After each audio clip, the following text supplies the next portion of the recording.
สำบายดีพี่น้องอีซีทุกคนทุกท่านพี่น้องวันนี้ก็มาเก็บเงินประกันภัยเนาะเดือนดีหรือว่างานศพพี่น้องคนก็บ่ค่อยมีเพราะว่ามันเป็นยามเวียกยามงานกับฝนก็ตกแน่คือแม่ใหญ่ยังว่า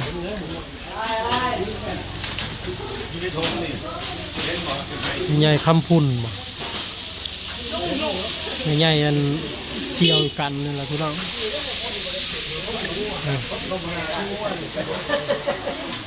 มาออกมาเก็บประกันภัยเมื่อแม่ดีแท้คนสิมา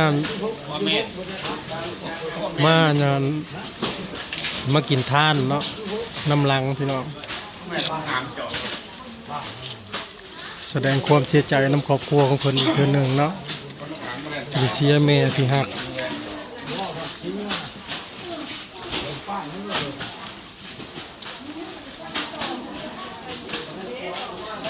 รถน้ำมาส่งน้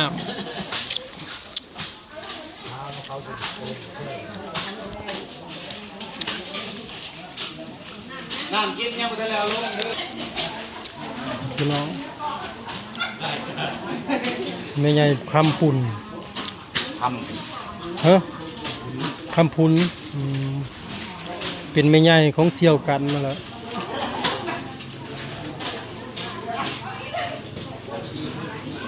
โลกของเงินผูกเกี่ยวเองพี่น้อง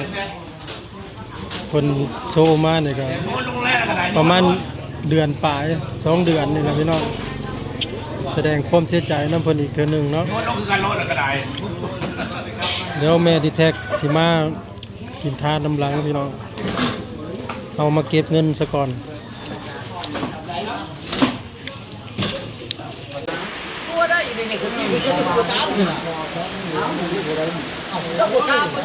คนมาพี่น้องคนมามันงานศพเลื่อนดีพี่น้องคนก็สิบ่ค่อยหลายเด้องานเบี้ยทำงานเลย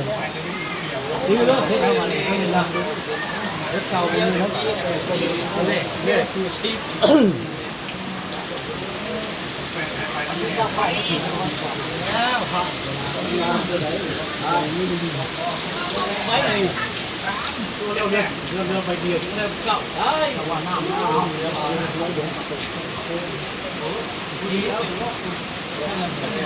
ไปหนึ่ง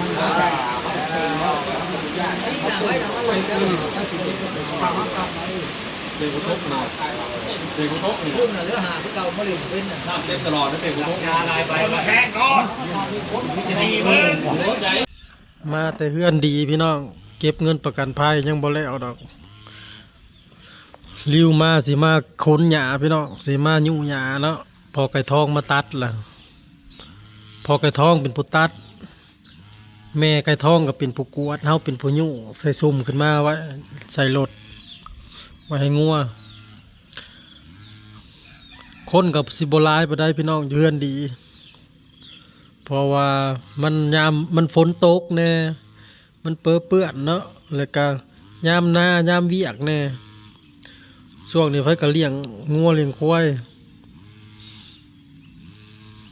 เวียกไปมัน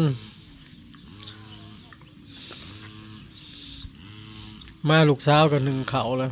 เอาไปแต่8 โมงกว่าเนาะมาพอดีบ่าย4 1เขาดังไฟ1เขาอยู่ถึงเที่ยงใหญ่เป็นสาวแล้ว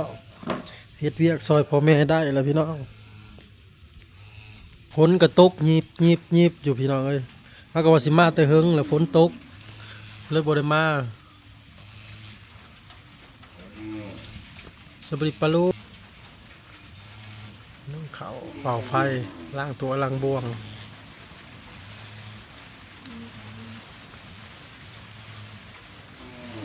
เดี๋ยวพอสิลงไปยุ่งเอาหญ้าก่อน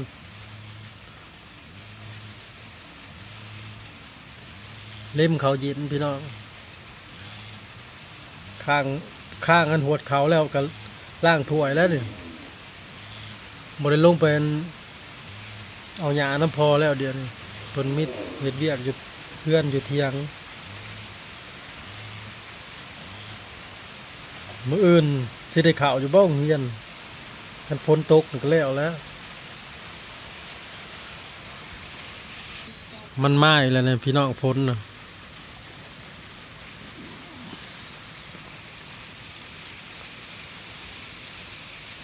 สมมะขามพี่น้องเพิ่นจุเพิ่นเฮ็ดมันกินที่เสี่ยวซื้อน้ำมันแม่น้องซีให้นั่นแหละจุเพิ่นมาเฮ็ดกินอยู่เที่ยงเฮากับพวกน้องๆเขาสาวนอนโอ้ผลมันมาอีกแล้วพี่น้องว่าสิลงเอาหญ้าก็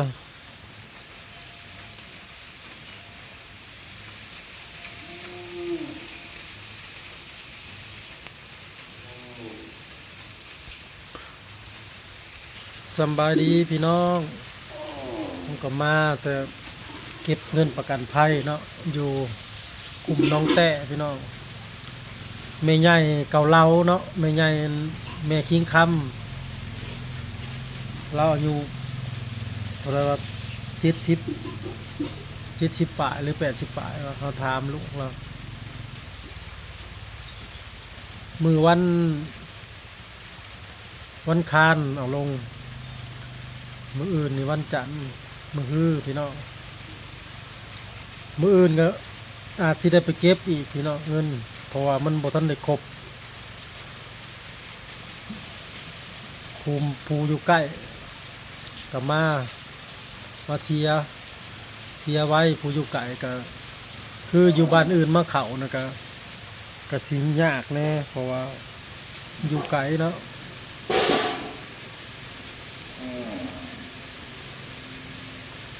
แล้วก็เพิ่นก็ไปเอาตู้ในวัดเฮาอีก2สุด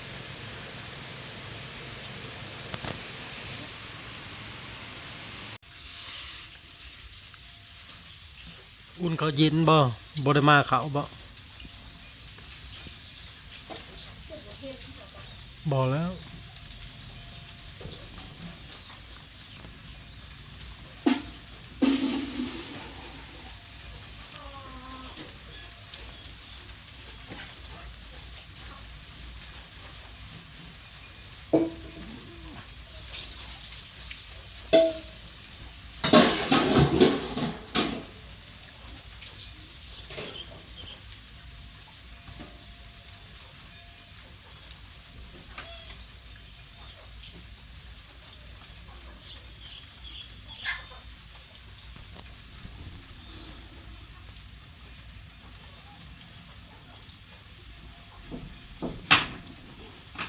งอมแงมอยู่ได้พี่น้อง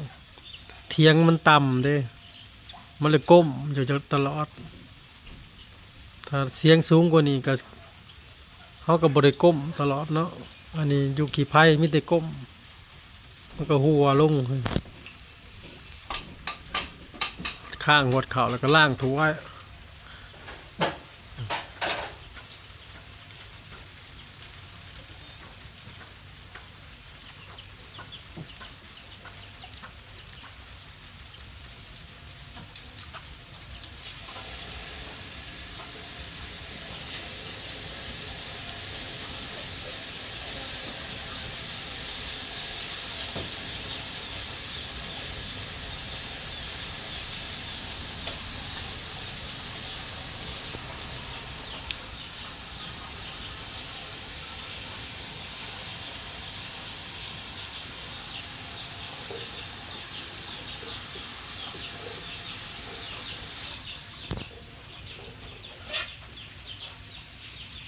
คลิปภาพไปเพียงสำนีพี่น้องพอกันคลิปหน้าสบายดี